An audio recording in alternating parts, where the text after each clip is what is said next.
Assalamualaikum warahmatullahi wabarakatuh. Jumpa lagi dengan saya, Dodi Prianto, SPD dari SMK Negeri 1 Panyingkiran. Pada kesempatan kali ini, saya akan mencoba memberikan hasil pemecahan masalah pembelajaran siswa dengan masalah yang diangkat adalah masalah siswa yang susah diatur ketika terjadi pembelajaran di kelas. Permasalahan yang dihadapi adalah adanya siswa di dalam kelas yang memiliki karakter yang tentunya sangat beragam. Ada yang rajin dan patuh pada guru, dan sebaliknya ada juga yang sering mencari perhatian dengan membuat ulah dan susah diatur.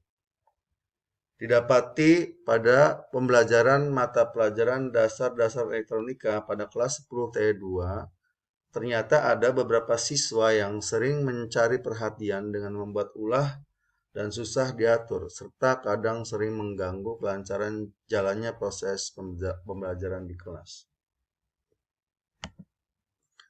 Ternyata jika diukur atau dirunut, ternyata akar permasalahannya adalah ada beberapa siswa yang sering menunjukkan perilaku menyimpang dalam belajar.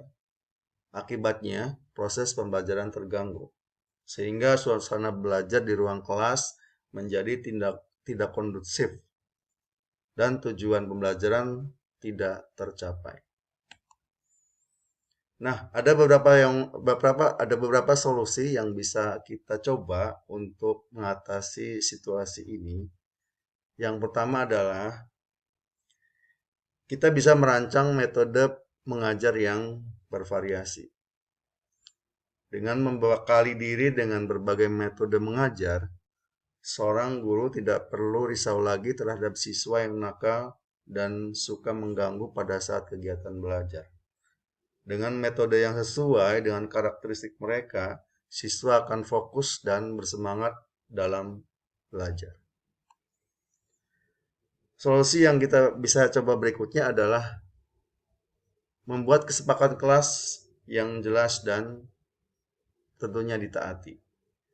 Biasanya kesepakatan itu dibuat di awal pembelajaran.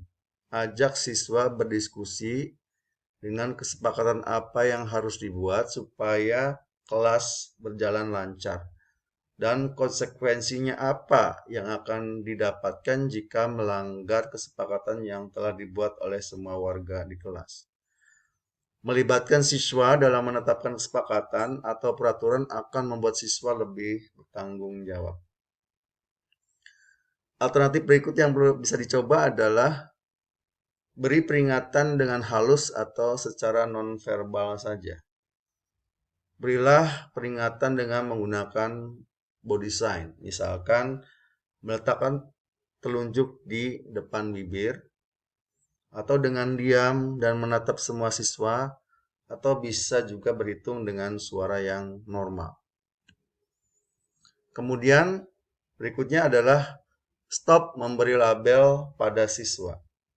Berikanlah pujian pada hal positif kecil apapun yang siswa lakukan. Hal ini dikarenakan ketika siswa merasa dihargai sekecil apapun tindakan yang dilakukannya, mereka akan merasa senang dan termotivasi untuk terus berperilaku baik. Hindari memberikan pujian pada satu atau beberapa siswa saja supaya tidak terjadi kecemburuan. Solusi yang bisa dicoba berikutnya adalah pahami kenapa siswa tidak bisa diam. Setiap siswa memiliki karakter yang berbeda-beda. Ketika anak cenderung untuk selalu bergerak dan aktif di dalam kelas sehingga berpotensi mengganggu siswa lainnya. Bukan berarti anak tersebut memang nakal atau bandel. Guru yang pintar wajib mencari tahu penyebab siswa melakukan tindakan seperti itu. Bisa jadi siswa tersebut merupakan anak yang hiperaktif atau sedang merasa bosan. Supaya pembelajaran berjalan lancar dan semua siswa mendapatkan pengalaman belajar yang sama-sama bermakna, guru harus dapat menerapkan metode belajar yang banyak melibatkan aktivitas seperti games, diskusi, atau bermain peran. Hal yang bisa dicoba berikutnya adalah menjadi pendengar yang baik. Seringkali siswa yang menjadi troublemaker di kelas adalah siswa yang kurang perhatian atau memiliki hal yang tidak tersampaikan.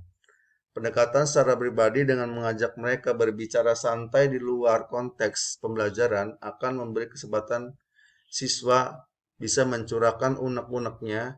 Selain dapat membangun kedekatan antara siswa dan guru, kegiatan seperti ini dapat membuat siswa merasa diterima dan dihargai. Kemudian langkah berikutnya yang bisa dicoba adalah memberikan hukuman yang positif. Yang dimaksud dengan hukuman positif adalah hukuman yang benar-benar membuat anak menyadari kesalahannya dan tidak akan mengulanginya lagi. Memberikan hukuman dengan cara memarahi, membentak, atau hukuman fisik tidak akan membuat siswa jera, tapi justru itu akan semakin membuat mereka sulit diatur. Jenis hukuman atau konsekuensi yang didapat siswa jika melakukan pelanggaran harus disampaikan di awal pembelajaran dan dilakukan bersama-sama dengan siswa. Kemudian hasil kesepakatan ini harus konsisten dilaksanakan sehingga ketika menerima hukuman siswa tidak merasa sakit hati. Kemudian yang bisa dicoba adalah berkomunikasi dengan orang tua. Untuk beberapa kasus tertentu, guru harus dapat berkomunikasi dengan orang tua. Koordinasi dengan pihak orang tua siswa akan membuat guru dan orang tua lebih memahami siswa sehingga dapat bersama-sama membantu mendukung dan memotivasi. Komunikasi dengan orang tua dapat dilakukan secara rutin, misalnya saat menyampaikan rapot. Di luar jadwal komunikasi rutin seperti telah disebutkan sebelumnya, guru harus selalu menjaga komunikasi baik dengan orang tua siswa. Langkah yang terakhir adalah sabar. Bagaimanapun tingkah siswa di kelas, guru harus selalu sabar. Tingkatan kemampuan mengontrol emosi sehingga tidak dapat meledak-ledak di kelas ketika menangani siswa yang susah diatur. Dengan manajemen emosi yang baik, guru akan dapat berpikir jernih dan dapat bertindak dengan tepat. Demikianlah ya setelah saya mencoba beberapa alternatif pemecahan seperti langkah-langkah yang telah disampaikan, ternyata menunjukkan adanya sikap yang menyimpang dari siswa yang sering mencari perhatian dengan membuat ulah dan susah diatur pada kelas 10 TE2 cenderung berkurang sehingga kegiatan pembelajaran mulai kondusif. Demikian saja dari saya ya. Kurang lebihnya mohon maaf.